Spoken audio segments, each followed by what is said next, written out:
और अपना हिमाचल की खबरों की शुरुआत करेंगे पौंग डैम कांगड़ा से आ रही बड़ी खबर के साथ। जी हां, पौंग बांध से पानी छोड़ा गया है। शाम 4 बजे ये पानी छोड़ा गया। तकरीबन 4377 क्यूसेक पानी छोड़ा गया। पौंग डैम प्रबंधन ने ये पानी छोड़ा है।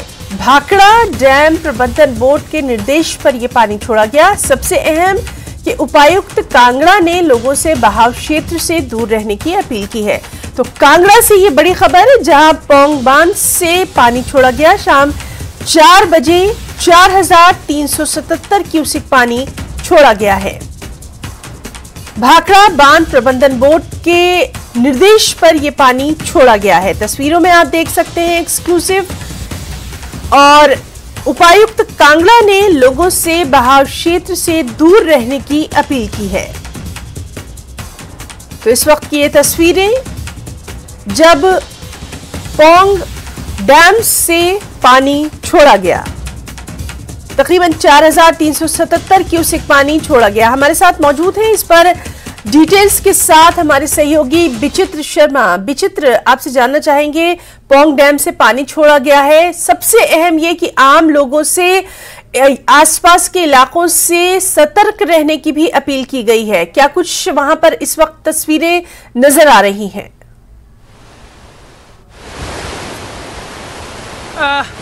देखिए हिना, जब भी पौंग डैम का जलस्तर बढ़ता है और 1370 फीट के करीब पहुंचने शुरू हो जाता है, तो पहले ही जो है वो हिदायतें दे दी जाती हैं। जो भी पौंग डैम झील के आसपास की जितनी भी पंचायतें हैं, चाहे वो जखवड़ हो, चाहे वो टटवाणी हो, चाहे वो मंड क्षेत्र पूरे का पूरा मंड क्षेत्र में जैसे कि इंदौरा, फतेहपुर, ज्वाली और देहरा गोपीपुर, ये तमाम जो इलाके जगह जगह जो आते हैं, उनकी पंचायतें जो भी पौंग डैम झील से होकर जो है वो के बिल्कुल आसपास वाली जो इलाके हैं, वहाँ की जो पंचायतें हैं, उनको जो है पहले ही आगाह कर दिया जाता है। सैकड़ों ऐसी पंचायतें हैं जो कहीं ना कहीं जब पानी छोड़ा जाता है तो उनके जो खेत खलिहान है वो प्रभावित होते हैं। तो उन लोगों को पहले ही आगाह कर दिया जाता है कि वो लोग अपने मवेशियों को लेकर जो है उन जगहों पर बिल्कुल भी ना जाएं, और वो लोग भी इंडिविजुअल भी कोई भी वहाँ पर ना जाएं। तो ये तमाम सारी हिदायतें पहले ही दी जाती हैं। और पिछले कल ही जो है वो जिला प्रशासन की ओर से आगाह कर दिया गया था कि क्योंकि 1370 के करीब ये पानी जो है वो जलस्तर पहुँच रहा था, क्योंकि पंडो बांध का पानी जैसे ही छोड़ा गया था तो उससे ब्यास का जो जलस्तर था वो बढ़ गया था। और ये ब्यास नदी पर ही बना हुआ पौंग डैम झील, जिसको कि महाराणा सागर प्रताप सागर झील के नाम से भी जाना जाता है ना जी। तो ये इसका जो जलस्तर जैसे ही बढ़ने शुरू हो जाता है, और जैसे मैंने कहा है कि जो खतरे का निशान रहता है वो 1390 फीट के तहत रहता है, और जो इसकी कैपेसिटी है वो 1410 फीट के है। और अभी जो पानी जो छोड़ा गया है आज, क्योंकि ये 1370 के करीब बिल्कुल पहुंच रहा था, इसलिए पानी जो छोड़ा गया वो 4377 क्यूसेक जो पौंग डैम के टरबाइन है उसके माध्यम से और स्पिलवे के माध्यम से जो छोड़ा गया है पानी, वो 22,300 क्यूसेक पानी है।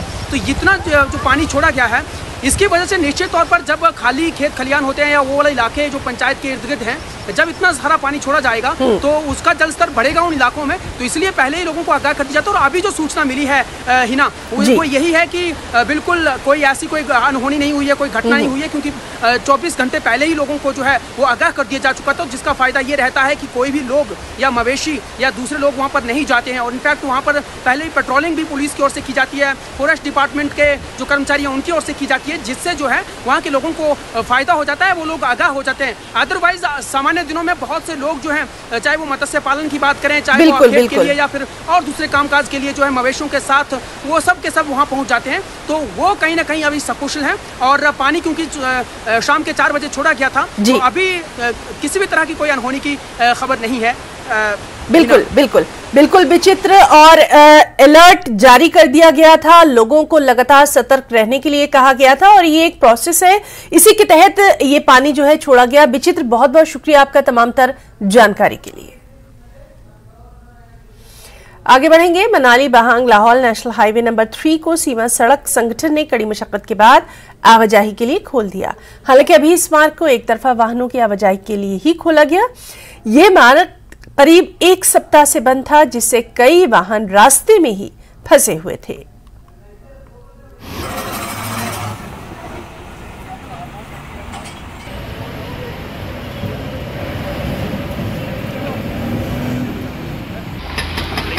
तो Manali Bahang Lahaul national highway number 3 को सीमा सड़क संगठन ने कड़ी मशक्कत के बाद आवाजाही के लिए खोल दिया है।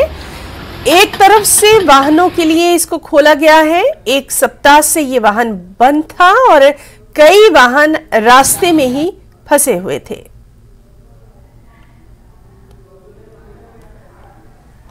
नेशनल हाईवे 3 के बाधित होने से सोलंग नाले से पतलीकूहल के बीच कई स्थानों पर ट्रक ड्राइवर फंस कर रह गए हैं।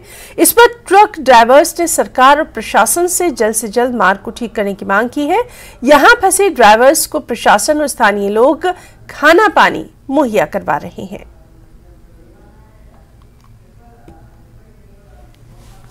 हो गए जहाँ फंसे हुए 5-6 दिन हम सीसू में रहे, वहाँ से रास्ता खुला तो इधर आए, इधर अब 3-4 दिन हमको इधर ही हो गए। दिखते बस यही खाने पीने की दिक्कत है। हमारे पास राशन से एक हफ्ते का ही होता है गाड़ियों के कारण। अब इसे 10-12 दिन हो गए। कुछ लोग गांव वाले आके मदद कर जाते हैं देने के लिए, कुछ खुद बना के खा रहे हैं। इधर हम लेह से लद्दाख से आ रहे थे, हम पंजाब से भरते हैं गाड़ी और लेह लद्दाख आर्मी के लिए सप्लाई ले जाते हैं हम। तो हमारा यही रूटीन होती है हर चीज़ में। सरकार से रिक्वेस्ट है कि जल्दी रास्ता खोलें, हमें जहाँ से निकालें। तो बहुत परेशानी तो बहुत आ रही है, जहाँ पे कभी फ़ोन नहीं चलता, टावर बंद हो जाते हैं, घर बात नहीं हो रही है, घर वाले सब परेशान हैं। तो वो टीवी देखते हैं, वो डर जाते हैं भाई कितना क्या कुछ ठीक है नहीं ठीक है। हिमाचल प्रदेश के कुल्लू जिले से कृष्णगिरी मनाली में बीते दिनों हुई भारी बारिश के कारण जहाँ ब्यास नदी में बाढ़ आ चुकी, तो वहीं इस बाढ़ के कारण जो है नेशनल हाईवे 3 पूरी तरह से क्षतिग्रस्त हो चुका है, जिसके कारण काफी सारे वाहन भी यहाँ पर जो फंस गए। इसमें मैं खड़ा हूँ सोलंग नाला, इसमें और यहाँ की तस्वीरें में सबसे पहले दिखाना चाहूँ। आप देखिए यहाँ पर जो कितने सारे ट्रक यहाँ पर जो फंसे हुए, ये ट्रक वो ट्रक है जो यहाँ से जो है लेह लद्दाख के लिए जाते थे, और कुछ ट्रक जो है वहां से लेह लद्दाख से सामान है उसको लेकर यहाँ पर पहुंचे। लेकिन नेशनल हाईवे 3 बंद होने के कारण ये जो है यहाँ पर अब जो है फंस चुके हैं। ऐसे में जो काफी सारे जो ट्रक ड्राइवर है वो भी यहाँ पर फंसे हुए। तो ऐसे में हम उनसे बात करेंगे और उनसे हम जानेंगे किस तरह वो जो अपना यहाँ पर जो है अपने खाने पीने का इंतजाम किस तरह करें, वो हम यहाँ पे जानने का प्रयास करेंगे। भाई साहब, कितने दिन हुए आपको यहाँ पे फंसे हुए? सर हम 8 तारीख से यहाँ फंसे हुए हैं। तो अभी तो खाने के लिए तो हमारे को लोकल बंदे भी खाना लेके आ रहे हैं, संस्था प्रशासन की वजह से रोटी हमारे को यहाँ मिल रही है, कुछ हम अपने गाड़ी में भी बना रहे हैं। तो अब यहाँ फंसे हुआ, जब तक रोड नहीं खुलेगा तब तक तो रुकना ही पड़ेगा। तो कहाँ आप जा रहे थे, कहाँ से आप आए थे? क्या सर लेह से आए और हम मंडी जा रहे हैं। जी। तो क्या सामान लेके जा रहे हैं? खाली है अब तो गाड़ी सर। जी। तो किस तरह रहा आपके, क्योंकि आपने जब 8 तारीख से आप बता रहे कि आप फंसे होते हो, कितनी बारिश उसमें यहाँ पे हुई, कैसे आप फंसे? बारिश तो बहुत ज्यादा हुआ सर, बारिश में तो 2 दिन तो बहुत ही ज्यादा बारिश हुआ, लेकिन उसके बाद थोड़ा मौसम साफ हो गया था। अब थोड़ा आज दोबारा मौसम खराब है, अब तो देख रहे हैं कब तक रोड खुलेगा, बस उसी की आस में बैठे हुए हैं यहाँ। डिनर रखा हुआ हमने सब लोगों के लिए, मतलब जो भी ट्रक फंसे हुए तो उनके लिए डिनर रखा हुआ है। तो कितने लोगों के लिए आप जो यहाँ पे खाना प्रोवाइड कर रहे हैं? ये 300 से 350 लोग हैं यहाँ पे सारे, मतलब उनके लिए खाना प्रोवाइड कर रहे हैं जी। तो देखिए ये कुछ स्थानीय लोग हैं जो इसमें जो है इन जो लोग यहाँ पे फंसे उनके लिए जो एक जो है मसीहा बनकर सामने आ रहे हो, जो उनके लिए जो खाना वगैरह यहाँ पर जो है प्रोवाइड कर रहे हैं। हालांकि अभी ये कहा नहीं जा सकता कि नेशनल हाईवे 3 को बहाल होने में कितना समय लगेगा, क्योंकि नेशनल हाईवे 3 जो है वो काफी स्थानों पर जो बाधित हो चुका है। ऐसे में प्रशासन और बीआरओ के द्वारा हालांकि जो नेशनल हाईवे 3 को बहाल करने के जो है प्रयास किए जा रहे हैं, लेकिन अभी भी दिक्कतें बरकरार है, क्योंकि मौसम अभी भी यहाँ पर जो खराब बना हुआ है। सचिन शर्मा, न्यूज़ 18 हिमाचल। और दरियाए व्यास के बाद अब पार्वती नदी की तबाही का मंजर भी सामने आया। तस्वीरें आपको दिखाते हैं जो कि कसोल की हैं, जहां न्यूज़ 18 की टीम ने दौरा किया। 8 जुलाई से ही कसोल में ना तो बिजली है, न पानी, न ही फोन नेटवर्क। जगह जगह सड़कें हैं कि टूटी हुई हैं, जान हथेली पर लेकर लोग पैदल ही सफर तय करने को मजबूर हैं। यहां का एकमात्र संपर्क मार्ग कई स्थानों पर पार्वती नदी में समा गया है। लोग प्रशासन से मदद की गुहार लगा रहे हैं। तो एक्सक्लूसिव तस्वीरें आप देख रहे हैं व्यास के बाद पार्वती नदी की, जहां भयानक तबाही का मंजर सामने आया। न्यूज़ 18 की टीम ने कसोल का दौरा किया और उसी के बाद से यहां की जो तस्वीरें हैं वो आप तक पहुंचा रहे हैं। 8 जुलाई से यहां ना बिजली है, न पानी, ना ही फोन नेटवर्क। सड़कें हैं कि टूटी हुई हैं। बहुत मुश्किल से लोग पैदल सफर तय कर रहे हैं। न्यूज़ 18 की टीम एक्सक्लूसिव ये तस्वीरें आप तक पहुंचा रही है। पानी आ गया बहुत ज्यादा, एकदम पानी आ गया, निकालने की कोई मतलब चीज निकालने का मौका नहीं मिला।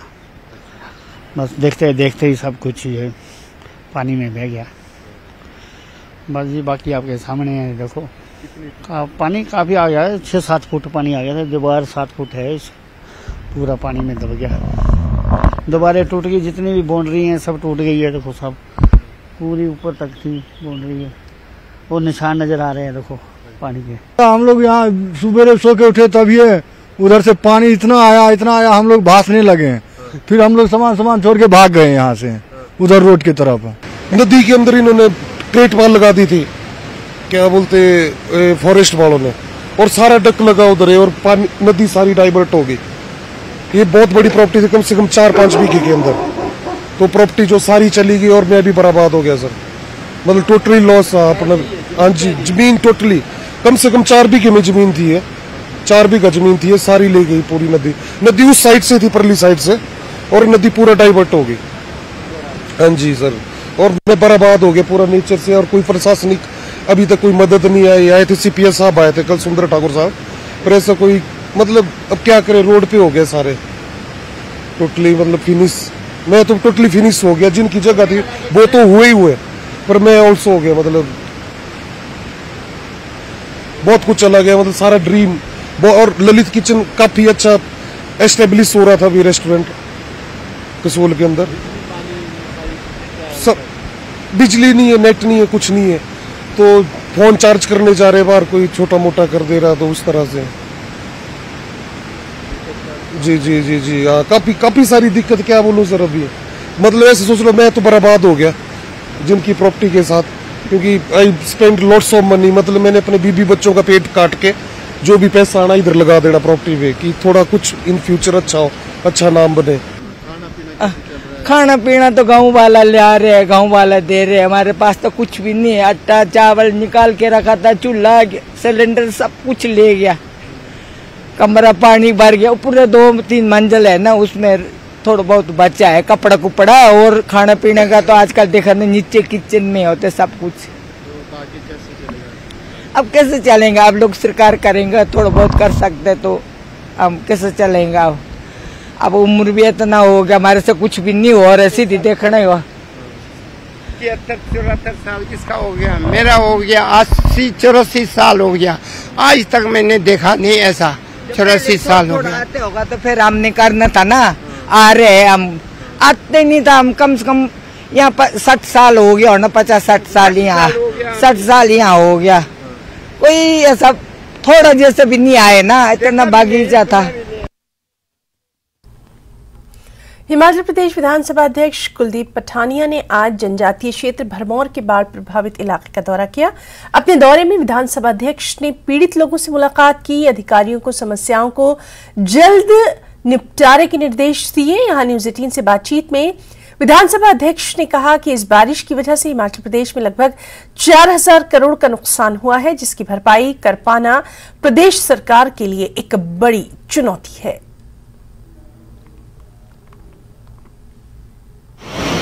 विधानसभा अध्यक्ष कुलदीप सिंह पठानिया जी यहाँ जनजातीय क्षेत्र भरमौर का जो है बाढ़ग्रस्त क्षेत्र का दौरा करने पहुँचे हैं। उन्हीं से जानने की कोशिश करते हैं कि किस तरह का यहाँ डैमेज हुआ है और आने वाले समय में किस तरह से यहाँ पर ये कंट्रोल करने जा रहे हैं इसको।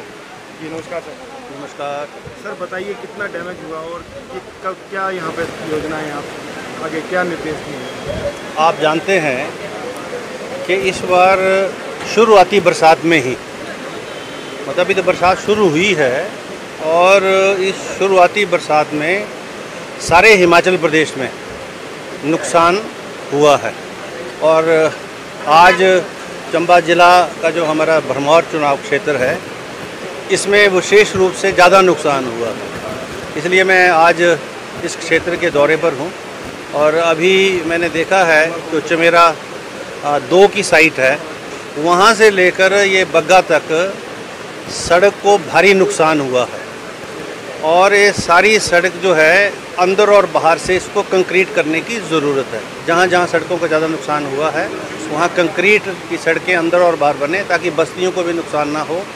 और सारी सड़क भरमौर तक, ये NH है, नेशनल हाईवे है, और NH के माध्यम से और NHPC के अथॉरिटीज़ के माध्यम से, और अगर आवश्यकता पड़ी तो प्रदेश जो हमारा PWD विभाग है उसके फंड्स के माध्यम से भी सड़क को दुरुस्त करेंगे, एक क्लास करेंगे, और बढ़िया RCC की सड़क बनाने का कार्यक्रम हम करेंगे। बहुत से क्षेत्र जो ग्रामीण क्षेत्र हैं, ऊपरी की सड़क के ऊपरी तरफ, वहाँ भी लैंडस्लाइड हो रही है, लोगों के घरों को भी खतरा है, इसके बारे में? जैसे मैंने अभी भी कहा कि पिछले जो बरसात हुई, अब ये क्लाउड ब्रस्ट हो रहा है। मतलब स्पेसिफिक एरिया के अंदर बरसात होती है, जैसे अभी जो है हमारा कसौल का एरिया है, मनाली का एरिया है, भुंतर का एरिया है, कुल्लू का एरिया है, मंडी का सिराज का एरिया है, जिसके अंदर भारी बरसात होने की वजह से, और भरमौर का एरिया है, ज़्यादा नुकसान हुआ। बरसात तो सारी जगह हो रही है, लेकिन क्लाउड ब्रस्ट की वजह से ज़्यादा नुकसान हो रहा है, बस्तियों को भी ज़्यादा नुकसान हो रहा है। और पिछले बरसात में भटियात में बहुत ज़्यादा नुकसान हुआ था।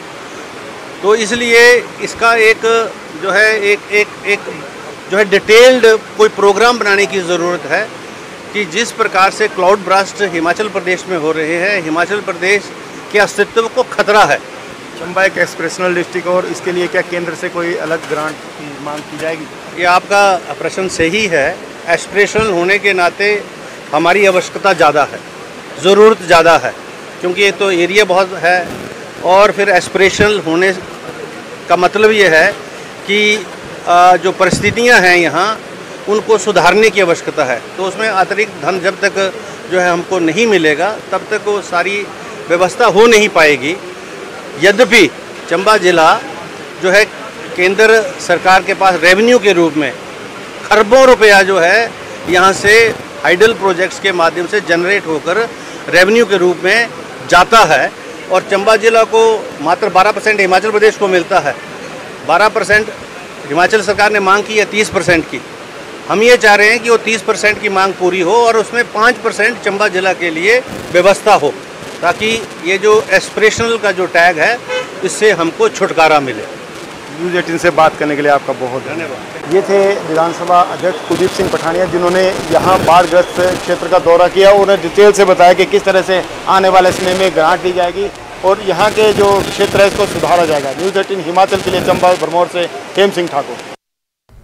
और अब तक हिमाचल में वक्त एक छोटी सी ब्रेक का, और ब्रेक के बाद अब तक हिमाचल में एक और अहम खबर। बिलासपुर में केंद्रीय सूचना प्रसारण एवं खेल मंत्री अनुराग ठाकुर ने भूस्खलन प्रभावितों से मुलाकात की। उन्होंने दधौल में भूस्खलन और बाढ़ प्रभावित क्षेत्र का दौरा किया। प्रशासनिक अधिकारियों को राहत कार्यों के लिए आवश्यक दिशा निर्देश जारी किए। इस दौरान पूर्व मंत्री राजेंद्र गर्ग भी मौजूद रहे। वो घुमारवी में बीजेपी कार्यकर्ताओं के साथ श्री नैना देवी में भारी बारिश से हुए नुकसान का जायजा लेंगे। इस दौरान उन्होंने दिल्ली के हालात के लिए सीएम अरविंद केजरीवाल को जिम्मेदार ठहराया।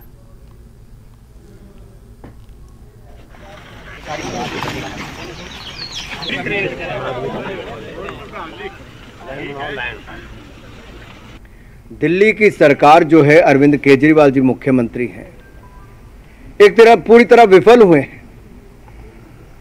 कोविड आया तब उन्होंने वो कर दिया, बिजली की समस्या है तो दूसरे पर ठीकरा फोड़ दिया। हर काम की जिम्मेदारी से दूर भागते हैं और दूसरों पर जिम्मेदारी डालने का काम करते हैं। एक ऐसा मुख्यमंत्री जिन्होंने 9 साल से देश का कोई ऐसा मुख्यमंत्री नहीं होगा जिसके पास एक भी विभाग नहीं है, जो जिम्मेदारी लेने के लिए तैयार नहीं है। अगर दिल्ली में बिजली ना आए तो दूसरों पे जिम्मेदारी डालो, पानी ना आए तो दूसरों पे जिम्मेदारी डालो, कोविड के समय ऑक्सीजन की कमी हो तो दूसरों पे जिम्मेदारी डालो। अब बाढ़ आई तब भी अपनी जिम्मेदारी नहीं, बल्कि ये भी जिम्मेदारी दूसरों पर डालने का काम करते हैं। तो मुख्यमंत्री काहे के हैं? केंद्र सरकार की बात है, 13 एनडीआरएफ की यहाँ पर टुकड़ियाँ भेजी गई और उन्होंने लगातार प्रदेश के कई लोगों को, जान को भी बचाया, माल को भी बचाया और इस बाढ़ की परिस्थिति से बचाने का कार्य हुआ। केंद्रीय मंत्री अनुराग ठाकुर ने कांग्रेस नेता राहुल गांधी की मणिपुर हिंसा पर दिए गए बयानों पर पलटवार किया और कहा कि पिछले 10 दिनों में मणिपुर में कोई हिंसा नहीं हुई, लेकिन कांग्रेस अपने नेताओं को मणिपुर भेजकर अशांति फैलाने का काम करने में लगी है। मुझे लगता है कुछ लोग ऐसे हैं जो देश में शांति नहीं देखना चाहते, उनमें कांग्रेस पार्टी है, उनके नेता है। अगर पूरे नॉर्थ ईस्ट में हथियार डालने का काम कहीं पर हुआ था तो मोदी जी की सरकार के समय पीस बढ़ाने का, यानी कि पीस यानी कि शांति बढ़ाने का काम भी हुआ और पीस एग्रीमेंट्स भी हुए। बहुत सारे लोगों ने जिन्होंने हथियार उठा रखे थे उन्होंने हथियार डालने का काम किया कि मोदी जी की सरकार के समय हुआ। पिछले 10 दिनों से मणिपुर में कोई अप्रिय घटना नहीं घटी है, शांति है और कांग्रेस अपने नेताओं को भेजकर अशांति फैलाने का जो काम करना चाहती है वो किसी को मंजूर नहीं होनी चाहिए। इसकी तो जितनी निंदा की जाए उतनी कम है।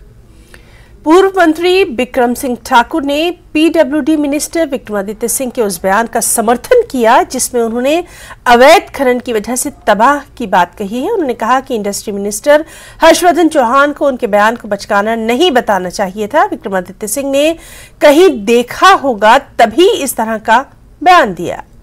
सारे के सारे जो चीजें हैं, निश्चित तौर पे कुछ ऐसे स्थान है यहाँ पे इलीगल माइनिंग हो रही है, शायद वो उन स्थानों के ऊपर गए हों, उनको लगा होगा, इसलिए उन्होंने ऐसा वर्षन दिया है। तो उनके वर्षन के साथ तो मेरा कोई किसी प्रकार का डिफरेंस नहीं है। अगर कहीं पर भी त्रासदी हुई है, उसमें माइनिंग की बात हो, पेड़ काटने की बात हो, पहाड़ टूटने की बात हो, ये सारे के सारे जो चीजें हैं ये त्रासदी के लिए कंट्रीब्यूट कर रहे हैं। ये तो उन्हीं से आप प्रश्न करेंगे तो वो बताएंगे, लेकिन उनको इस प्रकार से नहीं बोलना चाहिए, इस प्रकार की बात नहीं बोलनी चाहिए। पंजाब के सीएम भगवंत मान सिंह की ओर से पानी को लेकर दिए गए बयान पर नेता प्रतिपक्ष जयराम ठाकुर ने भगवंत मान को संवैधानिक पद की गरिमा बनाए रखने की नसीहत दी है। जयराम ठाकुर ने कहा कि जब भगवंत मान एक कलाकार थे तो इस प्रकार की बात करना ठीक था, लेकिन अब भगवंत मान संवैधानिक पद पर आसीन है। भारत में किसी प्रदेश के लोगों के लिए इस प्रकार की विवादित टिप्पणी करना दुर्भाग्यपूर्ण है। उन्होंने कहा कि पंजाब के मुख्यमंत्री की टिप्पणी से प्रदेश के लोगों की भावनाएं आहत हुई हैं। मुख्यमंत्री भगवंत मान की ओर से हिमाचल प्रदेश को लेकर विवादित टिप्पणी करने से अब यह सवाल भी खड़ा हो गया है कि संवैधानिक पदों पर ऐसे लोगों को बिठाया जाना भी चाहिए या नहीं। तो अपना हिमाचल की खबरों में फिलहाल इतना ही। नमस्कार।